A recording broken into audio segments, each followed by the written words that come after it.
والصلاة والسلام على أشرف الأنبياء وخاتم المرسلين محمد وعلى آله وصحبه وسلم.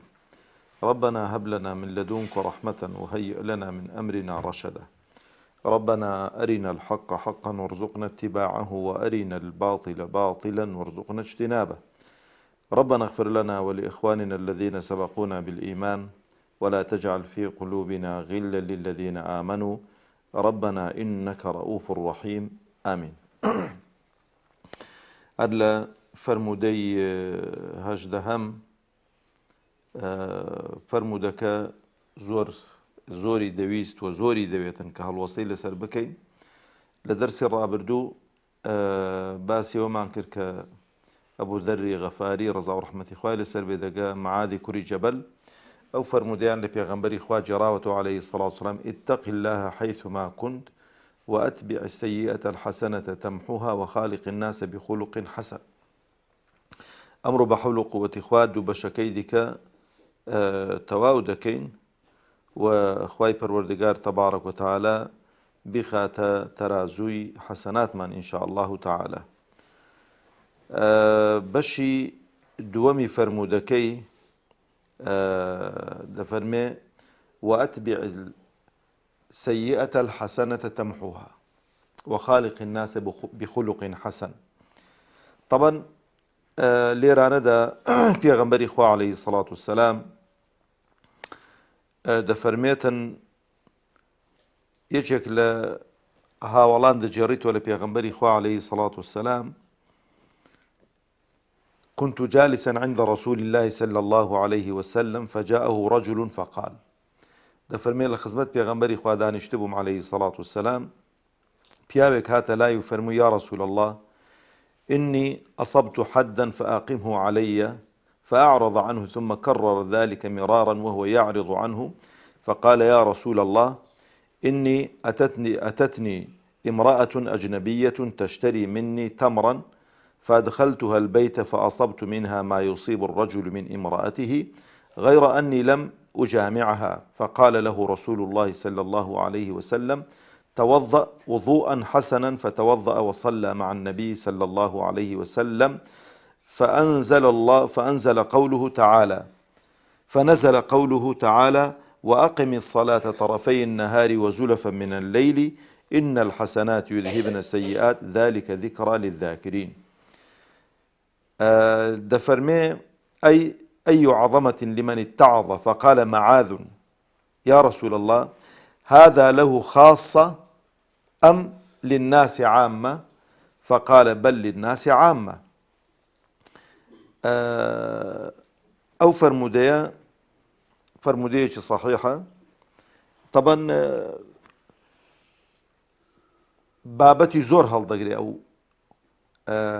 فرمودية بلا من يكشتي لسر ظلم دائما قناها قوركان ريقري لمقدمات ولا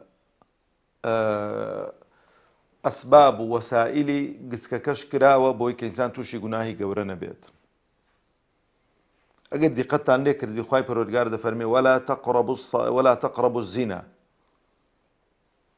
ولا تقربوا الزنا ضل نزيكي زنا مكونوا نزیکی زینا مەکەونە یعنی خۆتان لە هۆکار و ئەسبابی زیناکردن بپارێزن. هۆکار و ئەسبابی زیناکردن چنە؟ قسەکردنە لەگەڵ ئافرەتی ئەجنەبی لە خەلوەتدا، خەلوەی محەڕەمەیە، تەوقەکردنە، وەچی گوتی عشق و غەڕامیاتە، ماچکردنە، دەستلێدانە، ئەوانە هەمووی چنە؟ مقدمەنە. نەزەرە، ئەوانە هەمووی مقدمەن بۆ ئەو تاوانە گەورەی کە خوای گەورە تەبارەک و تەعالا نهی لێ کردووە. طبعا ئینسانی ئیماندار کاتێک کە تاوانێک دەکات لە سەردەمی پێغەمبەری خوا عەلەیهی سەڵاتو وەسەلام ئەو هاوڵە بەڕێزە ئەو تاوانەی کردووە، ئافرەتێکی ماچ کردووە، بەڕاستی پێی تاوانێکی زۆر گەورە بوو، پێی کەبائیر بووە، قەناعەتی وا بۆ حەدی لەسەرە. لەبەرەوە داوای لە پێغەمبەری خوا کردووە عەلەیهی سەڵاتو وەسەلام بەچەند ڕیوایەت هاتووە چەند جار فەرموویەتی حەدێکم لەسەرە پاکم بکەوە، ئینسان ئیماندار برا بە ڕێزەکانی خۆم زۆر مشتاقی ئەوەیە بە پاچی بگەڕێتەوە خزمەت خوای پەروەردگار تەبارەک و تەعالە بە گوناه و تاوان نەچێتەوە لەبەرەوەی هەر حەدێک لە حەدەکانی کە لەسەر ئینسان بێ ئەگەر لە دنیا جێبەجێ بکرێ پاک دەبێتەوە بۆ قیامەت ئەدی ئەمڕۆ کە حدود جێبەجێ ناکرێ حکومەکەی چییە؟ زانایان یەکدەنگن مەگە کەسێکی نەخوێندەوار پێم خۆشە چونکە هەندێک خەڵکەیە نەخوێندەوارە ئەوڕۆکە فتوا دەداتن زانایانی جێی ئەعتیبار یەکدەنگن لەسەرەوەی کە ئەمڕۆ لەو شوێنانەی لەو وڵاتانەی کە تەطبیقی شەریعەتی خوا ناکرێ موسڵمانێک تووشی گوناهێکی گەورە دەبێت کە حەدی لەسرە حکومەکەی چییە؟ دایک و باوکی حەدی لێ دەرکەن خزمەکانی حەدی لێ دەرکەن برادەرەکە حەدی لێ دەرکان نەخێر دەبێ مابینی خۆ و خوای خۆی تەوبە بکە تەوبەیەکی نەسوح بکە پەشیمان بیتەوە نەگەڕێتەوە سەری ئەوە حکومەکەیەتی ئەمڕۆ ئەو جەبرا بە ڕێزەکانی خۆم ئەوەی دیکە دەمێنیتەوە مابینی خۆی و خوای خۆی مەدای تەوبەی ئەو ئینسانەی دڵسۆزی تەوبەی ئەو ئینسانەی گەڕانەوەی ئەو ئینسانە بۆ لای خوا تەبارەک و تەعالە ئەوە زۆر گرینگە ئەو فەرمودەیە وأتبع السيئة الحسنة تمحوها برا بە ڕێزەکانی خۆم طبعا ئەو ئاەتە زۆر گرینگە ئینسان ڕۆژانە گوناه و تاوان دەکات خوای پەروەردگار هەندێک مەحەطاتی داناون بۆ پاکردنەوەی ئینسان پاک بێتەوە لە گوناه و تاوان ئێستا مەحەطەیەکی زۆر گەورە چاوەڕێمان دەکات چەند ڕۆژێکی کە داخلی دەبین کە ڕەمەزانە بەڵام لە هەمووی مهمتر بۆ پاکبوونەوەی ئینسان کە ئینسان بەردەوام گوناه دەکات ئەو پێنج فەرزەیە کە ئینسان بە ڕێک و پێچی دەست و نوێژێکی جوان بشوە بچی لە مزگەوت بە جەماعەت بیکاتن هەر نەسی ئاەتە خوای پەروەردگار دەفەرمێ وأقم الصلاة طرفي النهار وزلفا من الليل بۆ إن الحسنات يذهبن السيئات ذلك ذكرى للذاكرين بەڕاستی ئەوەی کە بە ئومەتی محەممەدی دراوە عليهەی سەڵات وسەلام بە هیچ ئومەتێکی دیکە نەدراوە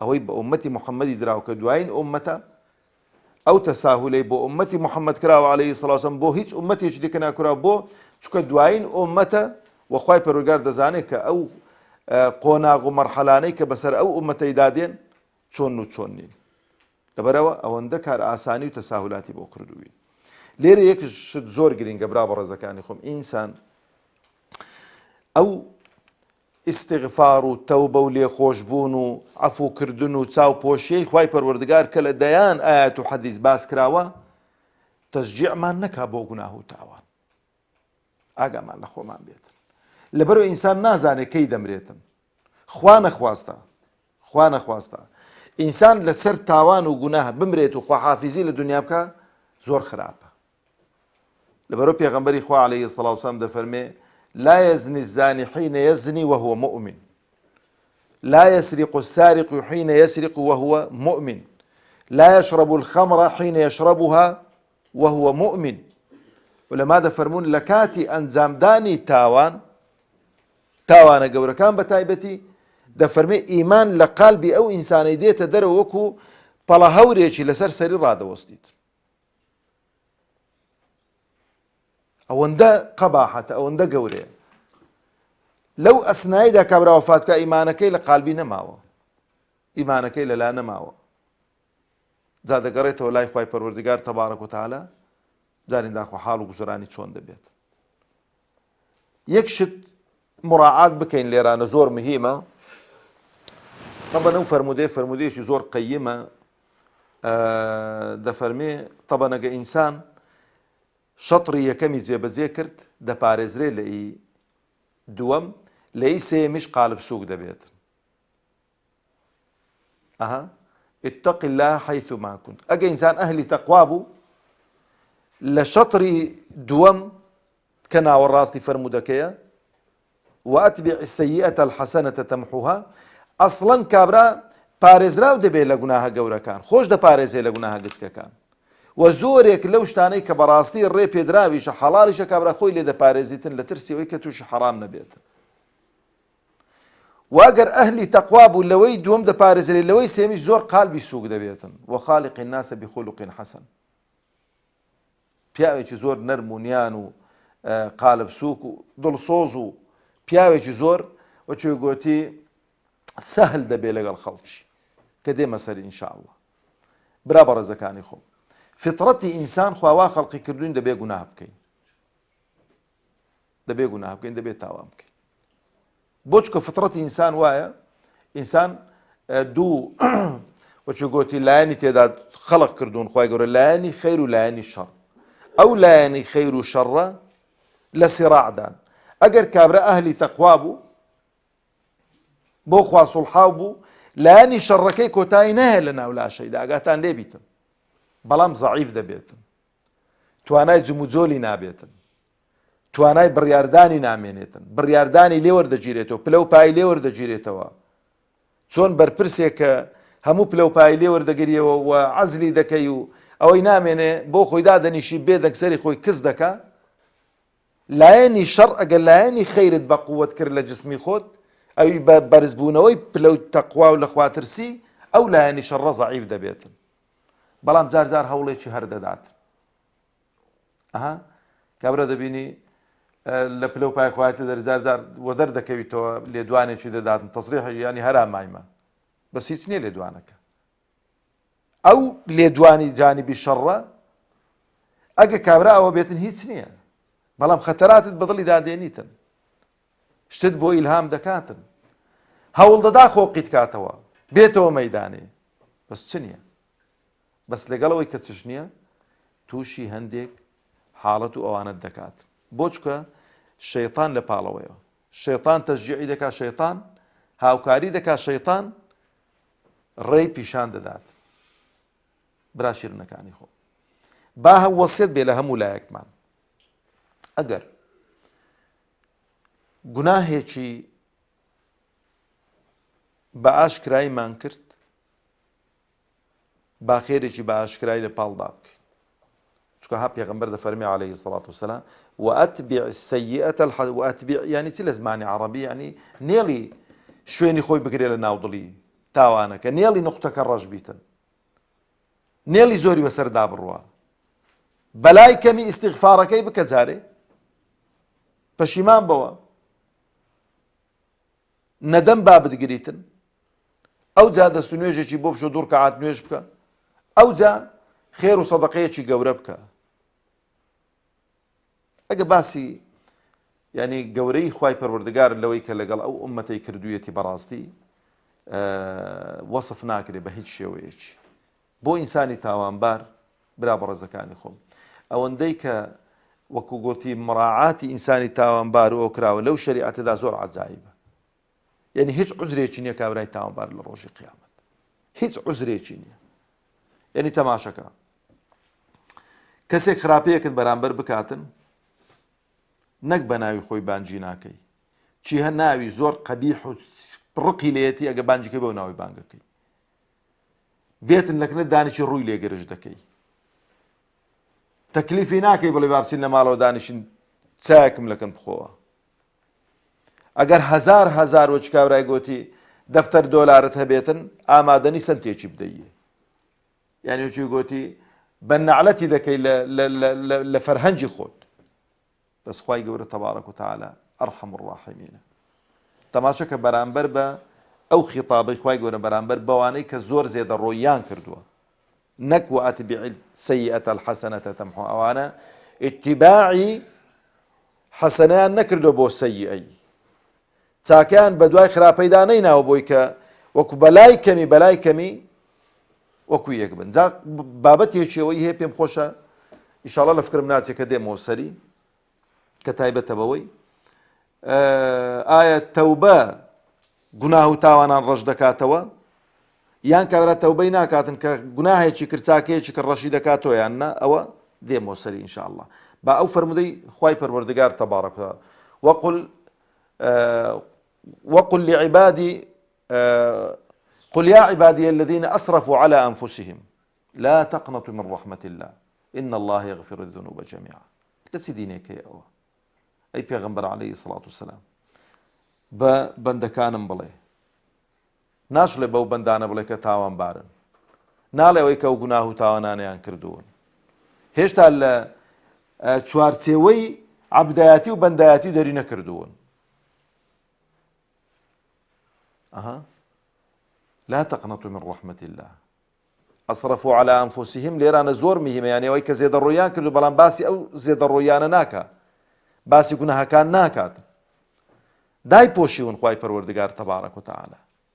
لەبەرەوە لە ئەثەرێکدا هاتووە موسا عەلەیهی سەڵات وسەلام نوێژە بارانەیەک کە خەڵک وەکو بڵێ بێئومێد دەبێ باران نابارێ، دەچن نوێژە بارانە دەکەن، خوای پەروەردگار تەبارەک و تەعالا چەندی دوعا دەکەن باران ناباری، دەفەرمێ خوای بۆ باران ناباری؟ فەرمووی یەکێکتان لەگەڵە کە چەند ساڵێکە جا هەندێک بە 20 ساڵ و بە 30 ساڵ و بۆوانە دەینەوە، یعنی هەرچی کە لە مێشکی خۆی داهات بێ عەقڵی پێشکا بێ لە خراپەی کردوویەتی، چاکەیەکی نەکردووە، تۆبەشی نەکردووە، هاتووتە دەر لەگەڵێەوە لەبەرەوەی بارانێ ناباری.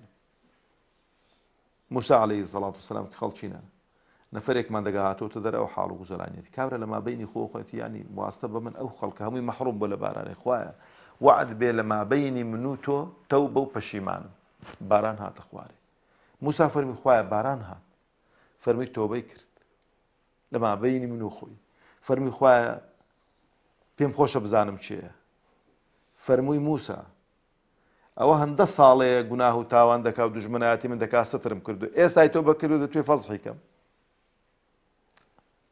زۆر مهمە کەواتە گوناه و تاوان مەهما زۆر بێ خوای پەروەردگار ئینسانی بێئومێد نەکردووە، بۆ ئین الله یغفر الذنوب جەمیعا، لە هەموو گوناهەکان خۆش دەبی، بەس تۆبەیەکی نەسوح بکە، پیاو بە بگەڕێەوە، ژن بە بگەڕێەوە، خوای خۆت لەبیر بێ، خوای گەورە تەبارەک و تەعالا چاوپۆشی لە هەموو گوناه و تاوانێک دەکاتن. ئەلێرانە برا بەڕێزەکانی خۆم عولەما زۆر قسەیان لەسەر کردن، بگەڕێمەوە سەر ئەو بابەتە. ئایا کە پێغەمبەر دەفەرمێ عەلەیهی سەڵات وسەلام وەئەتبیع السەیئەة الحەسەنەة تەمحوها، ئایا گوناه و تاوان هەموو تەوبەی پێویستە؟